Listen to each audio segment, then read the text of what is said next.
Oh, I'm a ghost. No, I'm just very tired and I don't feel so good. But, just gonna fucking change the mic volume a bit because it's a bit loud. There we go.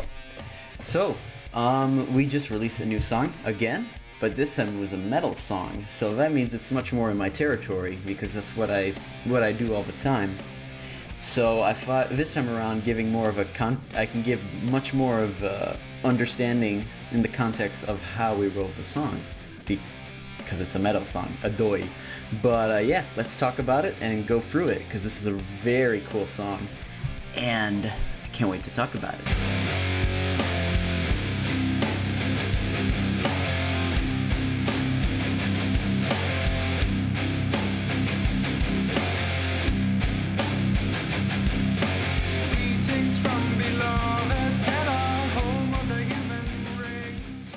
Alright, so here is the file with everything on it, and around 19 tracks, 4/4, and at 84 beats per minute.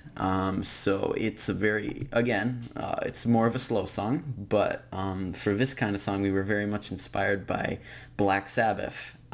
So very low tune guitars, kind of droning sound, and a bit also we're also talking, the song is about the dangers of war, which is what War Pigs was all about.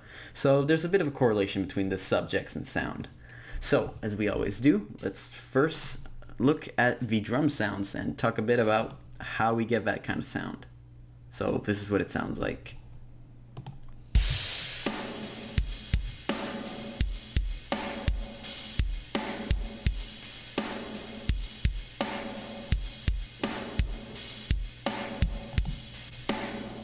So for the drum sound, we were doing something a bit different because we were actually trying to get a real drum sound this time around. We weren't trying to mix it with electronic drums.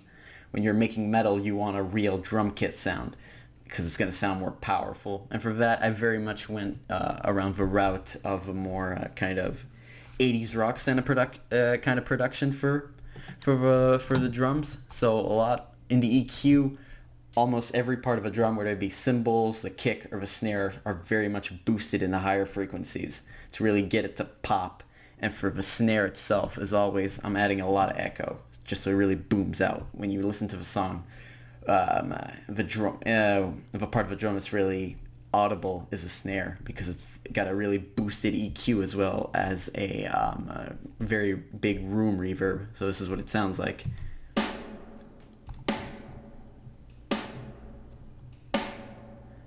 But when you listen to it by the song itself, when you listen to it in the context of a full song, it really pops out.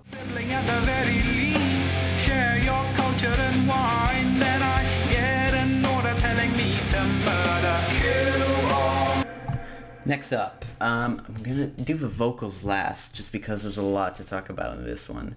So for the guitar, so in metal, I love to it's very important that you double track your guitars, which means you play it once and then you play it again, and then you pan it from left to right, just so you get a really full sound of guitars. And in metal, that's really what you want, a really powerful guitar sound. So I'm just using a simulation of heavy amps, and I'm really chugging along to really play powerfully along with the drums. And originally the song was written in drop D, and drop D, this is what it actually sounds like. Let me just play you an example without pitch. So this is what it sounds like.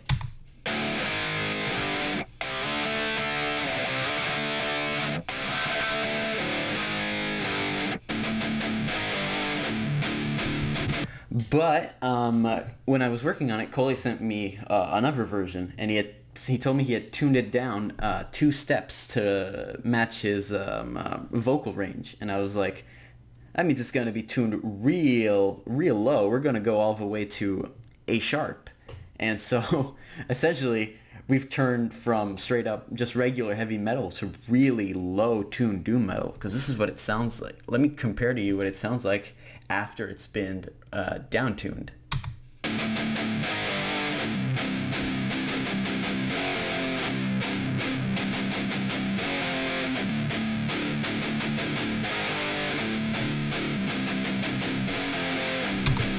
You see day and night. It's just really only dropping like only dropping that 2 steps can really bring the guitars lower, and I had to do it for the bass too. But it does really match well with the vocals. So in the end, you have a successful product, which is what you want. But when I wrote this, I did write the solo at the end, so I didn't have to repitch it. I just I just played the solo in a different key, and this is what it sounds like by itself. And solos, I'm just going at it, and most of the time I just like to improvise, because I feel like if you think too much about a guitar solo, it loses a lot of its fun. But again, just soloing in the key of, I believe, A sharp, and playing with a lot of delay and reverb, this is what it sounds like by itself.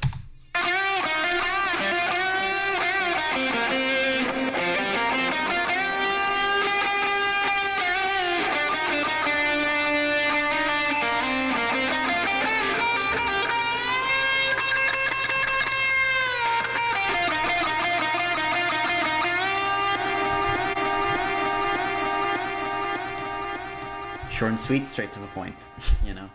Yeah, we could have made it a minute-long solo, but we felt we very much didn't need it. And then for the bass, and this is an interesting trick that I learned from a lot of other YouTubers who kind of teach you how to mix and do kind of mixing stuff for metal. What I'll do is I'll get the bass track, and this is what it sounds like by itself.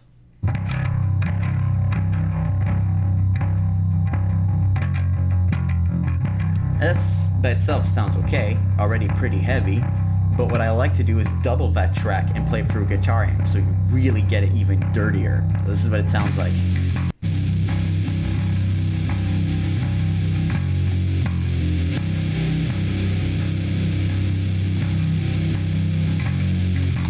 Really punch through, really powerful and sludgy. That's how I like it. Now let's talk vocals. So for vocals, essentially there is 4 kind of vocal tracks and 1 monologue, so you could say there's 5. And essentially there's the main vocal, which is just from the verse.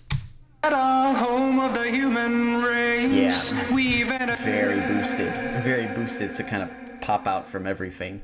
You don't hear it much when it's mixed with everything else. When you hear it alone, it really sounds like it's playing through a blown out speaker, and I kind of like it. Home of the human race, we've entered into our golden era, we've taken into space. And then we have the chorus doubling, so this is what it sounds like. Projectiles fly, bodies drop dead. So we have the regular voice and a lower pitch voice again. But in a way where they're ever hostile. And yeah, you really hear that reverb feedback. It's like you really want it to sound wide because, it's singing about very tragic stuff and a very grandiose kind of feel. It has to be wide and powerful or else it doesn't really work. And it's the same feel with the choir in behind. That's, retelling the title of a song. That's also has to be very wide and powerful. Kill all Xenos. I told Cole to listen to a lot of Black Sabbath before we started doing the vocal recordings, and one of the demo songs that he sent me, during that specific line, he had added kind of an effect, kind of give me an idea of what he wanted, and I was like, okay, so he's adding kind of the Ozzy flanger effect to his vocals, and I was like, I can do that. That's pretty easy, and I'm pretty sure it'll sound pretty awesome in the final mix, which it did. Sounds pretty cool. Kill all Xeno. And there you go. And now finally, we have Cole doing his best Matthew Berry impression. Just to sound like kind of a general giving orders to his troops. And specifically here, what you'll hear is his voice coming out of a guitar speaker. So I'm actually, the sound that I'm using for my guitars is put on his voice to make it sound like it's some kind of drastic kind of radio announcement, like those old president speeches through those old school radios, and I thought it sounded really cool. As all sentient life in the galaxy band together to withstand the human menace, I wonder what would have been if we were different when they first met us. In another timeline or reality. Yeah, I think it sounds pretty cool. So when we combine all of that together, we get the full song, and really happy with this one. And I'm not just saying that because I finally got to record metal. It was just really cool. Everything kind of came together, and it sounded really good. Immediately once we had recorded all the stuff together, we were really happy with it, even when it was in rough demo stage, which was very gratifying. So that's about it. I'm really happy you guys watched this video, and I will be saying this: stay very, very aware, because we will be releasing the music on streaming services very soon, and I'm hoping everyone's very excited about that, because I sure am. So I'm hoping you'll continue listening to our music until it's on streaming services, and you talk to it about everyone, because if you don't, I'll be very disappointed.